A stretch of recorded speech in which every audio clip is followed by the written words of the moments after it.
ஓம் ஸ்ரீராம ராம ராமேதி ரமே ராமே மனோரமே சகசிரநாம தத்துல்யம் ஸ்ரீராம நாம வராணனே. உலகம் யாவையும் தாமுழா வாக்கலும் நிலைபெறுத்தலும் நீக்கலும் நீங்களா அழகிலா விளையாட்டுடையார் அவர் தலைவர் அன்னவர் கேசரன் நாங்களே. எத்திர எத்திர ரகுநாத கீர்த்தனம் தத்திர தத்திர கிருத்தமாஸ்தகாஞ்சலிம் வாஷ்பவாரி பரிபூர்ணலோச்சனம் மாருதிம் நமது ராட்சசாந்தகம். அஞ்சிலே ஒன்று பெற்றான் அஞ்சிலே ஒன்றை தாவி அஞ்சிலே ஒன்று ஆறாக ஆரியர்க்காக ஏகி அஞ்சிலே ஒன்று பெற்ற அணங்கைக் கண்டு அயலாரூரில் அஞ்சிலே ஒன்றை வைத்தான் அவன் எம்மை அழித்துக் காப்பான். இன்னைக்கு நம்ம கம்பராமாயணத்துல பாலகாண்டத்துல மிதிலை காட்சி படலத்துல 108வது பாடல் பார்க்க போறோம். தென்திசை அதனை நன்னி செய்தவம் செய்யும் செவ்வி வன்திரல் அயோத்தி வாழும் மன்னவன் திரிசங்கு என்பான் தன்துணை குருவை நன்னி தனுவொடும் துறக்கம் எய்த இன்று எனக்கு அருளுக என்ன யான் அறிந்திலன் அது என்றான். இதுதான் பாட்டு. இப்ப நம்ம பதம் பிரிச்சு பொருள் பார்க்கலாம். தென்திசை அதனை நன்னி, இவ்வாறு கௌசிகன் தெற்கு திக்கை அடைந்து செய்தவம் செய்யும் செவ்வி செய்ய வேண்டிய தவத்தை நடத்தும் பொழுது வன்திரல் அயோத்தி வாழும் அயோத்தி நகரில் வாழ்கின்ற மிக்க வலியவனான மன்னவன் திரிசங்கு என்பான். திரிசங்கு என்னும் மன்னவன் தன் துணை குருவை நன்னி தனக்கு துணை நிற்கும் குலகுருவான வசிஷ்டனிடம் சென்று தனுவொடும் துறக்கம் எய்த இந்த பூத உடம்போடு ஸ்வர்க்கம் அடையும்படி இன்று எனக்கு அருளுக, இப்போது எனக்கு அருள் செய்வாயாக என்ன என்று வேண்ட யான் வசிஷ்டனான நான் அது அறிந்திலன், இந்த உடலோடு துறக்கம் செலுத்த வல்ல செயலை அறியவில்லை என்றான் என்று அவன் வேண்டுகோளை மறுத்து கூறினான். இப்ப நம்ம இந்த பாட்டுல இருக்கக்கூடிய நயங்களை பார்க்கலாம். அதாவது நம்ம ஏற்கனவே பார்த்தோம்ல, இது திலோத்தமைக்கு சபித்து விட்டு அதுக்கப்புறம் தெற்கு திசையை நோக்கி தவம் செய்ய முற்பட்டார் கௌசிகர் அப்படின்னு. அப்படி தெற்கு திசையை நோக்கி அவர் தவம் செய்து கொண்டு இருக்கும் பொழுது என்ன நடந்தது அப்படின்னு கம்பர் விவரிக்கிறாரு.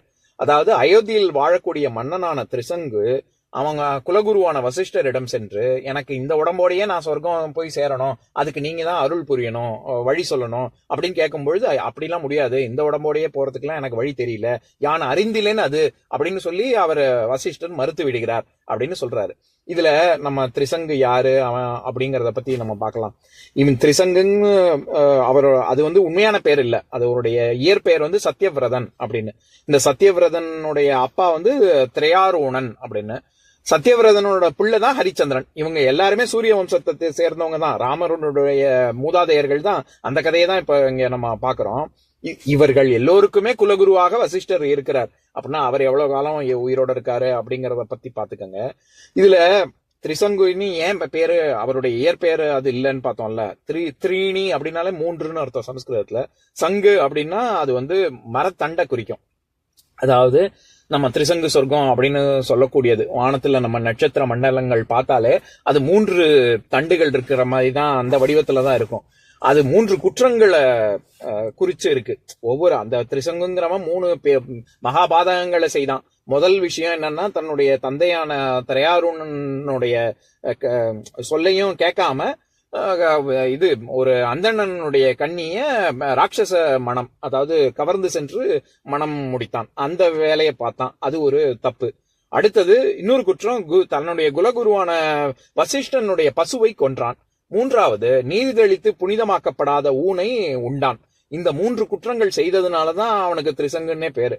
அப்பேற்பட்ட திரிசங்கு இந்த பூத உடம்பு, நான் இந்த உடம்பை வச்சுக்கிட்டே சொர்க்கம் செல்லணும் அப்படின்னு நினைச்சான். அதை இவர் இது வசிஷ்டர் மறுத்துட்டார்ல.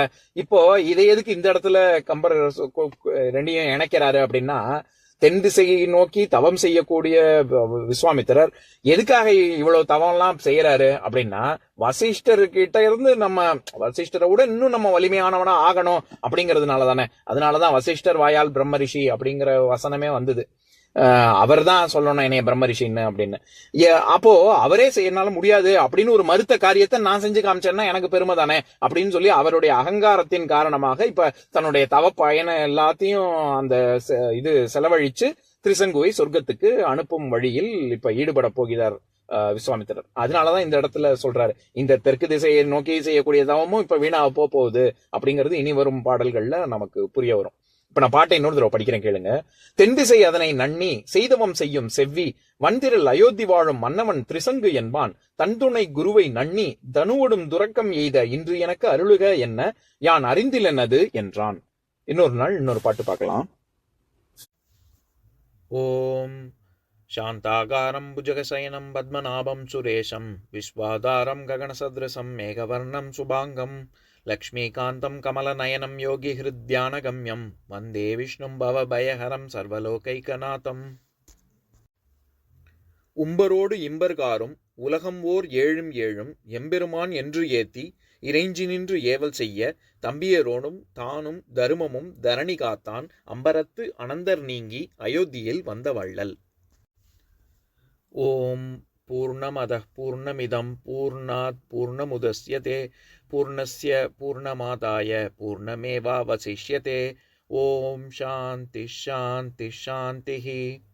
ஓம் சர்வேஷாம் ஸ்வஸ்திர்பவது சர்வேஷாம் சாந்திர்பவது சர்வேஷாம் பூர்ணம் பவது சர்வேஷாம் மங்களம் பவது.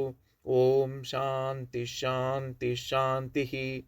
ஓம் சர்வே பவந்து சுகினः சர்வே சந்து நிராமயாः சர்வே பத்ராணி பஷ்யந்து மா கஷ்சித் துக்கபாக் பவேத்.